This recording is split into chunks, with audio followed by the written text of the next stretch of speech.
మల్లన్న బెంకుల తెచ్చుకున్న అప్పు బకాయి అంతా మాఫీ అయినట్టేనానే? ఏడ తమ్మి నా పేరే లేదు. గట్లనా మా లింగన్నకు కూడా కాలేదటనే. 2 లక్షలు చేస్తామని చెప్పి సగం సగం చేసిర్రేం తగ్గి సర్కారోళ్ళు. ఎవరిని అడగాలో తెలుస్తలేదు, ఏం అడగాలో అర్థమైతలేదు. ఆగో ఊళ్ళల్లో పబ్లిక్ గీ తీరుగా అనుకుంటుర్రు.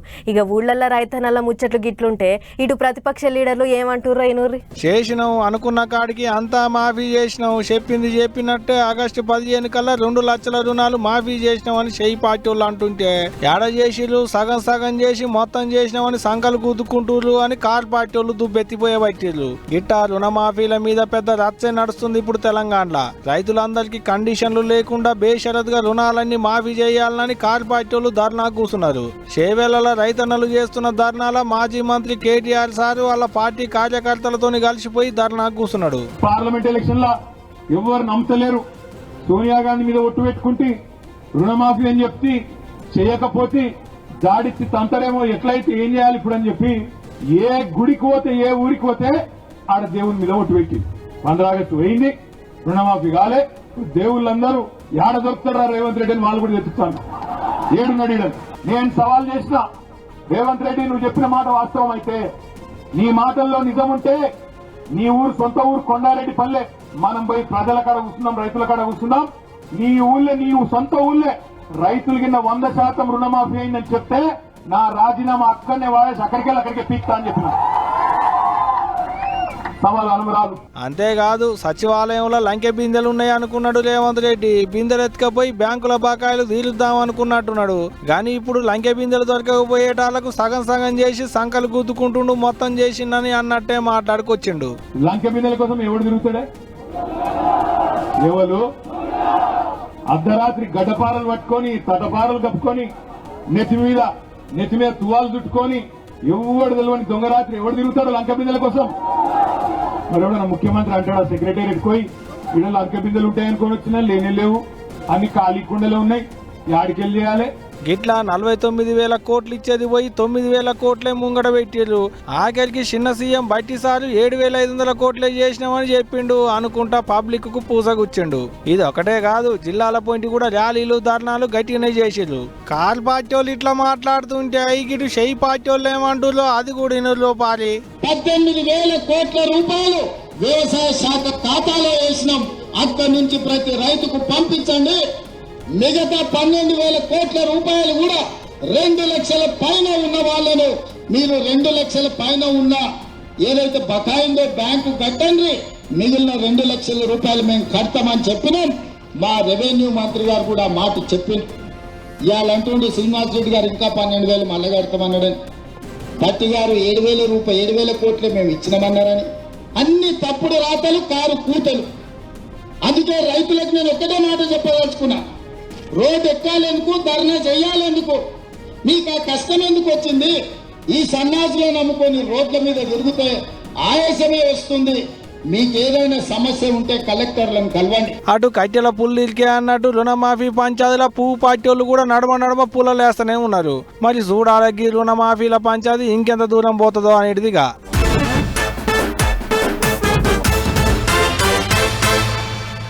ఓకలొల్లి కాదు పొర్రి, కార్ పార్టీలకు షెయి పార్టీలకు నడుమ పచ్చి గడ్డేస్తే బగ్గుమన్నట్టే కుత ఉడుకుతుంది తెలంగాణలో రాజకీయం. అందుట్లా మాజీ మంత్రి హరీష్ రావు సార్ అయితే అసలే తగ్గుతలేడు. సర్కారోళ్ళ మీదకి కయ్యానికి కాలు దూవుతుండు. అంటే చాలు సీఎం సార్కు సురుకులు పెడదామనే చూస్తుండు. అగో అట్లనే ఈఆర్టీ సంది కొత్త కార్యం ముంగటేసుకుండు. గదెందు చూడుర్రి. ఉడుకుడుకు రాజకీయాలు లీడర్లను ఉలికిస్తున్నాయి ఇప్పుడు తెలంగాణలో. కార్ పార్టీ వాళ్ళకు షెయి పార్టీ వాళ్ళకు నడుమ పచ్చి గడ్డేస్తే బగ్గు అంటుంది. ఇచ్చిన మాట మైంట్లో కలిసింది, వేసిన ఓట్లన్నీ ఏట్లే కలిసినాయి అనుకుంటా మాజీ మంత్రి హరీష్ రావు సార్ గుల్లబాట పట్టిండు.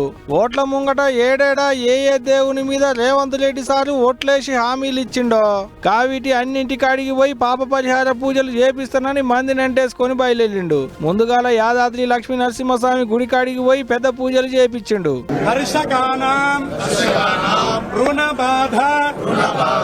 నివృత్తి విషయే తెలంగాణ రాష్ట్ర ముఖ్యమంత్రి శ్రీ యనుమల రేవంత్ రెడ్డి కృత అసత్య ప్రలాప పాప పరిహార అర్థం విశేషేణ రుణ విముక్తి విషయే తస్య కృత వాగ్దాన భంగ ప్రాయశ్చిత్త.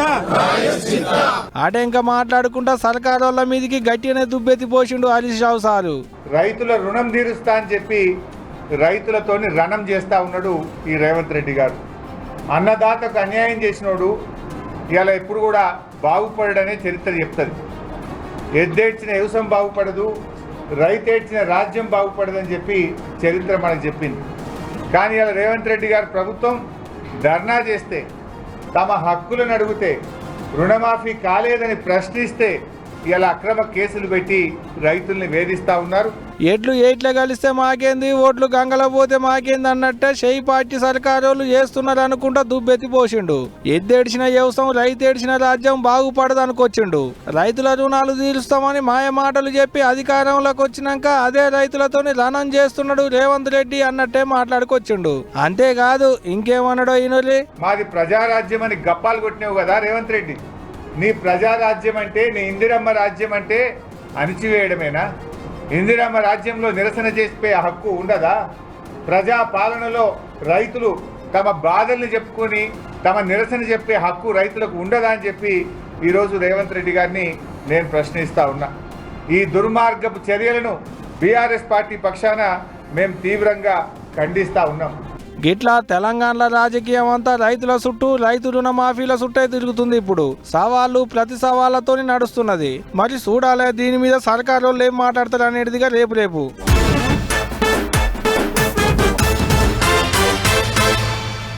మందు సీసాల కేసులో జైలు పడ్డ కవితక్క 5 నెలల సంధి అంట్లనే ఉంటుంది. ఏసీబీలు కాకుంటే సిబిఐ కాకుంటే ఏసీబీలు కేసుల మీద కేసులు రాస్తుర్రు. బెయిల్ కావాలని అక్క ఎన్ని మాటల కోర్టులను అడిగినా వాయిదాల మీద వాయిదాలేసి లోపట్నే ఉంచుతుర్రు. అట్లా ఇన్నాళ్ల సంధి జైలున్న అక్కకు ఏదో వంట సుస్తయిందని దాఖానా కేసుకుపోయిర్రాట. ఇప్పుడు ఎట్లున్నదో అరుసుకొనొద్దాం పారి. మందు సీసాల కేసుల కవితక్కను అరెస్టు చేసి అటుగా 5 నెలలకు మీదనే అయింది. బెయిల్ కావాలని ఎన్ని మాటల కోర్టు సార్లకు ఆర్జీలు పెట్టుకున్నా మళ్ళా 4 వద్దులు ఇంకో వారం అనుకుంటా వెనకకు వెళ్ళకూడదనే ఉన్నది తప్పితే బెయిల్ అయితే ఇస్తలేరు. 5 నెలల సంధి ఆ కేసు అని ఈ కేసు అని ఓ రోజు ఈడీ ఆఫీసర్లు ఇంకో రోజు సిబిఐ ఆఫీసర్లు కేసుల మీద కేసులు రాసి తిప్పిన కాడికి తిప్పకుండా తిప్పుతూనే ఉన్నారు. 5 నెలల సంధి జైలు ఉంటున్న మేడం మరి రందేమన్నా పెట్టుకున్నదో లేకుంటే ఇంటి మీద పొల్లగాళ్ళ మీద మనసు ఏమన్నా గుంజుతున్నదో అవి కూడా కాకుంటే అన్న మీదికో నాయన మీదికో మరలు మళ్ళీ ఏమో తెలియదు కానీ అక్కకు పానం సుస్థి అయిందట. అందరు చూస్తుండగానే ఆయపాయ అన్నట్టే చేసిందట కవితక్క. ఇంకేముంది, కుయ్యి బండిని పిలిపించి తీహార్ జైలుకెంచి ఢిల్లీలో ఉన్న ఎయిమ్స్ దవాఖానకి వేసుకపోయారు జైలు అధికారులు.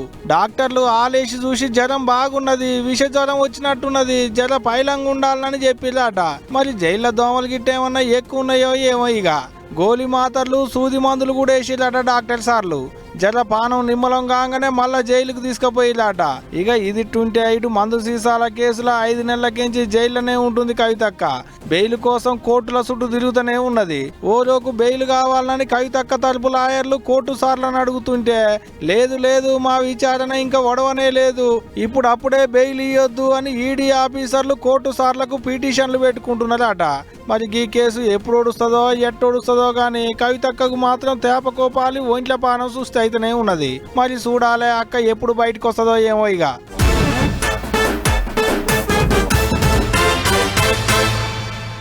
అభిమాన హీరో గానొచ్చిన, అభిమానం గల నాయకుడు గానొచ్చిన పబ్లిక్ సంబరం చిన్నగుండది. సార్ నువ్వు దగ్గరికించి చూడాలే, భుజం మీద చెయ్యేపించుకొని ఆయనతోని ఓ ఫోటో గుంజుకోవాలని మస్తు ఆరాట పడతారు. అగో అట్లనే ఓ అభిమాన లీడర్ను చూసిన ఆటో డ్రైవర్ కూడా అట్లనే ఆరాట పడ్డాడు. సార్ కార్ ఎక్కంగా పరుగులు పెట్టిండు. అటెంక ఏమైందో మీరే చూడుర్రి. లీడర్ అంటే మన కేటీఆర్ సారే. సార్ కార్ల పోతుంటే తొవ్వెంట పోతున్న ఓ ఆటో డ్రైవర్ అన్న చూసిండు. కార్ తో సమానంగా పోనిచ్చుకుంటా చెయ్యితోని సైగ చేసిండు. సార్ జర్ర బండి పక్క కాపుర్రి, నేను మీకు పెద్ద అభిమానిని, ఒక్క ఫోటో దిగాలే ప్లీజ్ సార్ అని అడిగిండట. అంతే ఎమ్మటే కార్ పక్క కాపిచ్చి మరి డ్రైవర్ అన్నతోని ఫోటో దిగిండు సారు. అటెంక ఏంది తమ్ముడు నా కార్ తో సమానంగా దంచుకొస్తున్నావు, ఈ సిటీలో ఆటో తోలుడంటే చిన్న ముచ్చట కాదు, కానీ నువ్వు మాత్రం అవ్వలదారి తోలుతున్నావుగా అని జర్రసేపు ముచ్చట పెట్టి ఫోటోకు పోజ్ ఇచ్చిండట. ఈ ముచ్చట అయితుంటే తోవెంట పోతున్న ఇంకొందరు అన్నలు కూడా వచ్చి సార్ ఫోటో ప్లీజ్ అనేటోరకు ఎవ్వల్ని నారాజు చేయకుండా అందరితోని ఫోటోలు దిగిండు రామన్న. ఆయన లీడర్ అంటే గిట్ల జనంలోనే తిరగాలి, జనంతోని కలిసిపోవాలి అన్నట్లు చూపించిండు కేటీఆర్ సారు. అయితే బుధవారం రాత్రి LB Nagar MLA Sudheer Reddy sir వాళ్ళ కొడుకు పెళ్లికి పోయొస్తుంటే తోవలకి ఫోటో గుంజుకునే ముచ్చట అయిందట. ఇది చూసినోళ్ళంతా రామన్నకు పార్టీ కార్యకర్తలన్నా అభిమానులన్నా ఎక్కడ లేని పాయరం ఉంటది, వాళ్ళ కోసం గిట్ల యేసుడు ఇయ్యాలని కొత్త కాదు అన్నట్లు మాట్లాడుకొస్తుర్రు. ఏదేమైనా కేటీఆర్ సార్ అంతటి నాయకునితోని మేము ఫోటో దిగినాం, మాకు మస్తు సంబరంగా ఉన్నది అని ఫోటోలు గుంజుకున్న అన్నది చిన్న మురిపెం కాదు పొర్రి.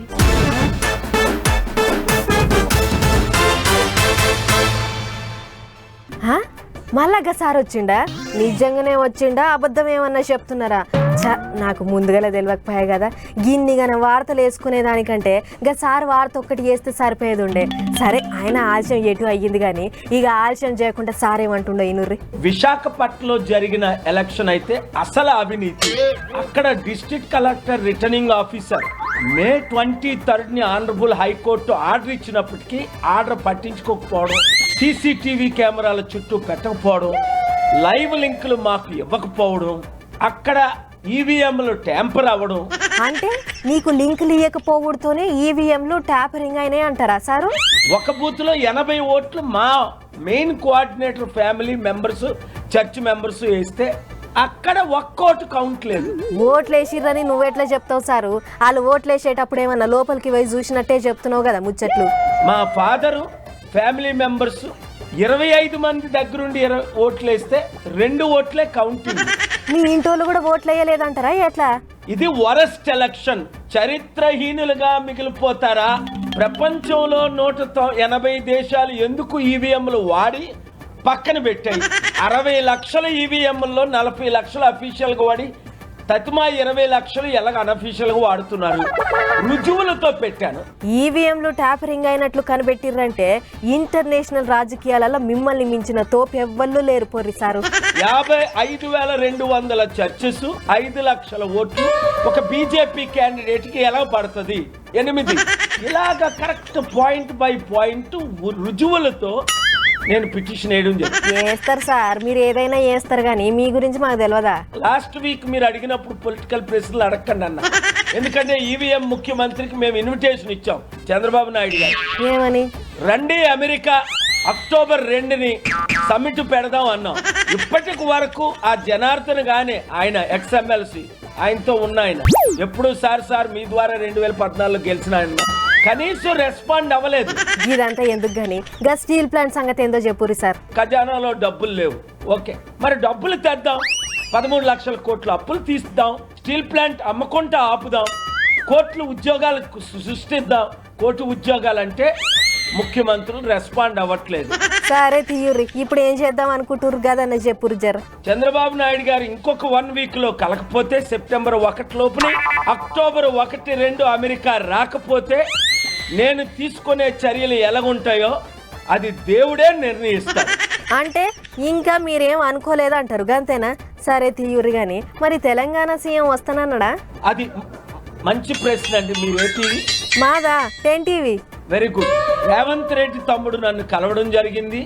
వారు మొదట వచ్చారు, తర్వాత నేను 3 సార్లు సెక్రటరేట్ అసెంబ్లీ వారి ఇంటికి వెళ్ళడం జరిగింది. ఎవరు ఒత్తిడి చేశారు? ఇక్కడ వారి గురువు చంద్రబాబు నాయుడు వద్దన్నారా? లేదా అక్కడ సోనియా గాంధీ, రాహుల్ గాంధీ వద్దన్నదా? లేకపోతే ఆయన చుట్టూ ఉన్న ఎవరో పనికిమాల అడ్వైజర్స్ వద్దన్నారా? ఎవరు వద్దన్నారో సార్ ఎందుకు రానంటుండో మనం ముంగట చూద్దాం గాని ఇక మీరైతే జర నిమ్మలంగా ఉండుర్రి సార్. ఇక పోయిర్రి. G thank you.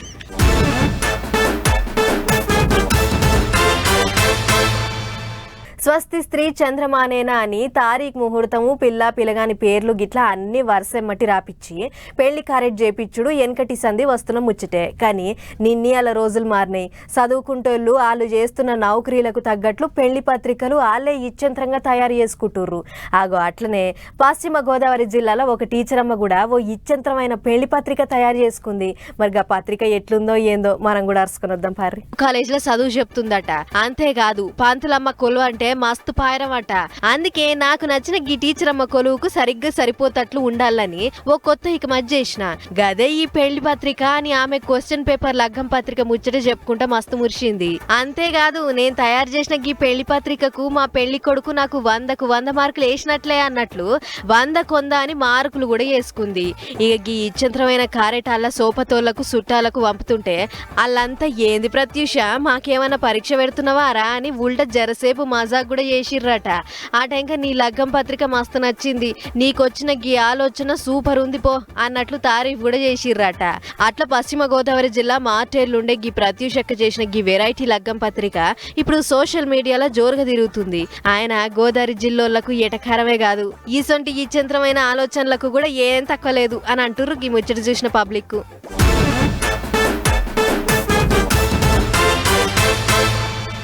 చాలా మంది సకలం ముక్లం కూర్చొని ధర్నా చేస్తుంటారు. కొందరు కళ్ళకు నల్ల రిబ్బెన్లు కట్టుకుంటారు, ఇంకొందరేమో మూతులకు టేప్ అతికించుకొని మరీ ధర్నా చేస్తుంటారు. గిట్లా ధర్నాలు చేసుట్లా కూడా జనం తీరు రకాల ఈకమత్తు పడుతుంటారు. అగో అట్లనే ఒక అన్న ఎంఆర్ఓ ఆఫీస్లా తలకాయ కిందికి కాళ్ళు పైకి పెట్టి ధర్నా చేస్తుండట. మరి ఆయన ఎవళ్ళు ఎందుకు అట్లా చేసిండో మనం కూడా అరుసుకోవాలిగా. చలో నడువుర్రి. ఈ ఎంఆర్ఓ ఆఫీస్ చల్లగుండా రోజుల కమానం తిప్పుతుర్రు తప్ప పని అయితే చేసుడు లేదు. గింతంత పని చేసి పెట్టమంటే అదేదో వాళ్ళ ఆస్తి రాసియం అన్నట్లు నన్ను ముప్పు తిప్పన పెడుతుర్రు అని ఎంఆర్ఓ మీద గరవేండు జీవనానికి అన్న. అందుకే ఇబ్రహీంపట్నం ఆఫీస్ లో గిట్ల తలకాయ కిందికి కాళ్ళు మీదికి పెట్టి నిరసన తెలిపిండు. కొలువు లేక స్కిల్ డెవలప్మెంట్ సెంటర్ ను ఓపెన్ చేసుకుని బతుకుదామని అనుకుంటే నన్ను రాసి రంపన పెడుతుర్రు. ధరణిలో కొంచెం మార్పులు చేయాలి గవి చేసి పెట్టుర్రి మేడం అని అంటే రేపు మాపు అనుకుంటా సదురుతుర్రు తప్ప ఫైల్ ముంగటికేసుకుంది లేదు, నా పని చేసింది లేదు. ఇదే పని మీద నేను పొద్దున లేస్తే మీ ఆఫీస్ తోకెమ్మటే తిరుగుడైతుంది అని గిట్ల వెరైటీగా ధర్నా చేసిండు. మంగల్పల్లిలోన్న సర్వే నంబర్ 374ల మా ఎకరం 32 గుంటల భూమిని నిషేధిత జాబితా నుండి తీసేయాలని 8 నెలల సంధి చెప్పులు అరిగేటట్లు తిరుగుతున్నా. గీ తిరుగుడేదో గుడి చుట్టూ తిరిగినా దేవుడన్నా నా ఆపత్తి తీర్చేటోడు, కానీ మీరు మాత్రం దేవుని కంటే ఎక్కువైపోయారు అన్నట్లు మాట్లాడుకొచ్చిండు. నేను చదువుల గోల్డ్ మెడల్ కొట్టినోడిని, తహసీల్దార్ పని ఎట్లుంటదో అంత తెలిసినోడిని. గింత చదివిన నన్నే గీ నమూనాల సుడిపెడుతుర్రంటే ఇక ఎంఆర్ఓ ఆఫీస్కి వచ్చే రైతులను ఇంకెంత గోసపెడుతుర్రో ఏమో అన్నట్లు గరవేయండు. మరి ఇంతకు భూమి పంచాయతీ తష్ప చేయాలని ఎవరెవలను కలిసినవే అన్న? గత 8 నెలలుగా ఎంఆర్ఓ గారికి, ఆర్డీఓ గారికి, కలెక్టర్ గారికి వివిధ సమయాల్లో అర్జీలు పెట్టాం. సుమారుగా 5 సార్లు ఎంఆర్ఓ గారిని కలిసినాం, కలెక్టర్ గారిని 2 సార్లు ప్రజావాణి ద్వారా కలిసినాం, ఆర్డీఓ గారిని 2-3 సార్లు కలవడం జరిగింది. గదన్నట్లు ముచ్చట 8 నెలల సంధి గిదే కమానంలో తిప్పుతూరు తప్ప అయ్యో అన్నోడే లేడట. ఇక ఎంఆర్ఓ కూడా అన్ని కాగితాలు కల్పలు చూసి 20 రోజులల్లా మీ పని చేసి పెడతాం గాని జర ఎంఆర్ఓ ఆఫీస్లో నీ యోగాసనాలు బంద్ చేయి, వచ్చిపోయేటోళ్లకు తిప్పలైతుంది అన్నట్లు చెప్పిందట. అదిన గీ అన్న నేను పావు గంట గట్ల నిలబడితేనే మీకు ఎక్కడలేని కోపం వస్తుంది. మరి 8 నెలల సంధి తిరిగి నా బొక్కలు అరిగినాయి, మరి నాకెంత కోపం రావాలి మేడం అన్నట్లు చూసిండట. మరి ఈ పంచాయతీ ఎప్పుడు దిగుతుందో ఏమో చూసుకుంటా పోవాలి.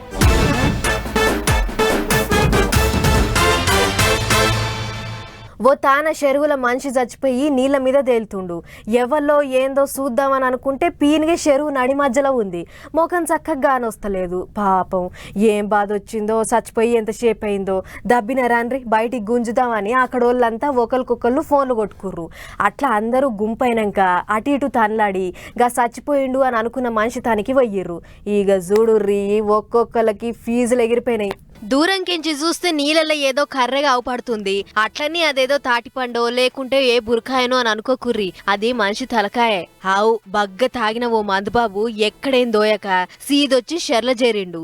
ఒళ్ళు మాంచి నిశ మీద ఉంది. ఆయనత ఎటు ఏర్పడక గిట్ల నీళ్ళకు దిగి యోగాసనాలు వేస్తుండు. రిమ్ ఎక్కేదాకా మందు దుఃఖంలా రిమ్ ఇచ్చుకోవాలి అని ఇట్లా షెర్ల జలకం ఆడుతుండన్నట్లు. గిట్ల ఆయన పనులు ఆయన ఉంటే కొట్టెమ్మటి పోతున్నోళ్ళు ఎవల్లో చూసిర్రట. అగ్గ ఎవల్లో షెర్ల దుంకి చచ్చిపోయారా ఏంది పైకి తేలుతుర్రు అని ఒకరికొకళ్ళు ఫోన్లు కొట్టుకుర్రట. అట్లా చుట్టుపట్టోళ్ళంతా వచ్చి అదది అట్లా ఉండంగానే అగో నా తపస్సుకు ఎవల్లో భంగం కలిగిస్తుర్రు ఎవల్లాళ్ళు అని తలకాయ లేపి చూసిండు మందుబాబు. అరే ఏందివా నా ఆసనాలను డిస్టర్బ్ చేస్తుర్రు అన్నట్లు గురకా ఇచ్చిండట. అది చూసిన ఊరోళ్ళంతా నీ ఈ గ్రంథప్పిన మొగళ్ళ కట్టే చచ్చిపోయినావని మా పనులన్నీ ఈడ్చిపెట్టి ఊరుకొస్తిమి, ఆయన గీషర్ల ఒక్కోనివే ఏం కట్టలు కడుతున్నావయ్యా అన్నట్లు నపరో దిక్కు అందుకుర్రట. అటెనక పోనీతి బతుక బక్కే ఉన్నావు కదా అని కట్టె అందించి మొత్తానికి నడిషెర్ల ఆసనాలు వేస్తున్న గీ మొనగాని బయటికి గుంజిర్రు. గిట్ల 2 గంటల కమానం షెర్లనే బొర్రుకుంటా అటు ఊరోళ్లను ఇటు పోలీసోళ్లను సుడివెట్టి ఒడి దిప్పిండట. గడ్డకెక్కినాక ఎక్కడవయా మీది వచ్చి గీషెర్ల చేరినాం అని గట్టిగా అడిగితే మాది వరిసా బాయ్ అని చెప్పిండట.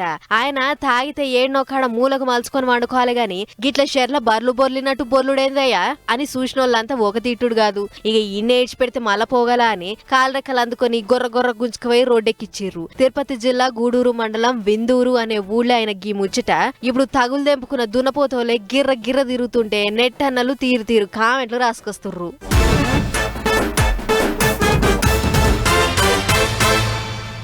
ఆగుర్రి ఇక ఇన్ని బుడ్డ వార్తలున్నాయి. చలో అవి కూడా ఫటాఫట్ ధనాదం చూసేద్దాం పార్రి. తెలంగాణ కాంగ్రెస్ పార్టీ పెద్ద లీడర్ హనుమంతన్న కళాకారులతోని అడుగులు అడిగేసిండు. 2 జబ్బలు ఊపుకుంటా హైసా హైలెస్సా అనుకుంటా జరసేపు జోరు పెంచిండు. అయితే గన్ పార్క్ కాడ అదానీ మెగా కుంభకోణం మీద విచారణ చేయాలి, అట్లనే సేబీ చైర్మన్ అక్రమాల మీద కూడా జేపీసీ కమిటీ వేయాలి అని కాంగ్రెస్ పార్టీ లీడర్లంతా లొలి షురూ చేసిరు కదా. గా కార్యంలో హనుమంతన్న హాజరుపడి వచ్చినోళ్లకు ఊపు రావాలని గిట్లా అవ్వల్దార్ డాన్స్ ఆడిండు. ఇది బస్ అనుకుర్రా లేకుంటే బర్లదొడ్డ అనుకుర్రా అని Rajanna Sircilla depot bus driver బస్సును నడితోవల ఆపిండు. 55 మంది ఎక్కే బళ్ళ డబల్ ఎక్కిర్రు. ఇట్లా పత్తి బస్తాలో తీగ ఎక్కేటోరకు నాకు సైడ్ అద్దంగా అనిపిస్తలేదు. ఆయనతో ఏమైనా ఏటమటం అయితే ఏంది కథ జర్ర కొంతమంది దిగుర్రమ్మా అని ఎంత బతిల్లాడినా కూడా ఎవ్వరూ ఇంటలేరు. దీంతోని నాకు శాత కాదు లేందో పెంట నేను పెట్టుకోను అని సిరిసిల్లకించి వరంగల్ పోతుంటే నడమ హుజూరాబాద్ కాడ ఆపేసిండట. ఆయన మందెక్కున్న దిక్కు జర్రని బస్సులు ఎక్కువ దిప్పితే ఏమైతుందో గీ ఆర్టీసీలకు అని గులుగుతా ఊర్రు గీ బస్ ఎక్కిన ప్రయాణికులు. ఎంతసేపు నిలబెడతాం మనం అంత వచ్చినాక వద్దాంపా అన్నట్లు రైతులు బెంకు ముంగట చెప్పులు లైన్లో పెట్టిర్రు. తెలంగాణ సర్కార్ 2 లక్షల రుణమాఫీ చేస్తుంది అనేటోరకు ఎవల్లెవల్లే ఆయనయో ఇంకెంత బాకిందో తెలుసుకుంటానికి పొద్దుగల 6 కొట్టిన సందే రైతులు శీతం వచ్చిర్రట. దీంతోని బెంకులకు పోయేటోరకు మస్తు తిప్పలైందట. మహబూబాబాద్ జిల్లా నెల్లికుదురు మండలంలో ఉన్న స్టేట్ బెంక్ కాడ గిట్ల రైతులంతా జిబ్బజిబ్బమని వచ్చేసరికి బెంకోళ్లే పరిశానై చూసిర్రట. ఇన్నొద్దులు పామంటే 2-3 అడుగులదే చూసుంటారు కానీ ఇగో గీ కింగ్ కోబ్రాన్ చూడుర్రి ఎంత పొడుగున్నదో. 13 అడుగుల పొడుగుండి ఓ కుప్పలో జొరబడ్డదట. ఫంక్షన్ హాల్ కాడ చెత్త సాఫ్ చేస్తుంటే పనోళ్ళకు అవపడ్డది. దీంతోని సస్తిమిరా అని ఎక్కడోళ్ళు అక్కడ ఊరికి ఏమంటే పాములు పట్టే టీమోళ్లకు ఫోన్ కొట్టిర్రట. వాళ్ళొచ్చి గంటసేపు తన్లాడి మొత్తానికి బత్తా సంచులకు ఎక్కించుకొని పోయిర్రట. దీంతోటి అప్పటిదాకా ఊపిరి బిగబట్టిన వాళ్ళంతా హమ్మయ్య అని అనుకుర్రు. అనకాపల్లి జిల్లా చీడికాడ మండలం వీరభద్రపేట అనే ఊళ్ళో అయ్యింది గీ ముచ్చట.